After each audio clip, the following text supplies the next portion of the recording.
What to do if YouTube says your video is too long? If YouTube says your video is too long, it usually means your account isn't verified or the video exceeds the allowed length. Unverified accounts can only upload videos up to 15 minutes long. To fix this, verify your account by going to YouTube verification and following the steps to confirm your phone number.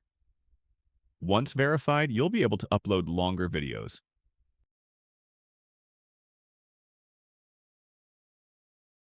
If your account is already verified but still restricted, check for any issues like copyright strikes or community guidelines violations in your YouTube Studio settings.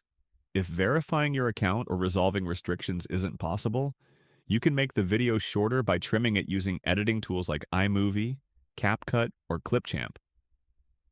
Another option is to split the video into smaller parts and upload them separately as Part 1, Part 2, and so on. For large files, you can also compress them using free tools like Handbrake. These steps should help you get your video uploaded successfully.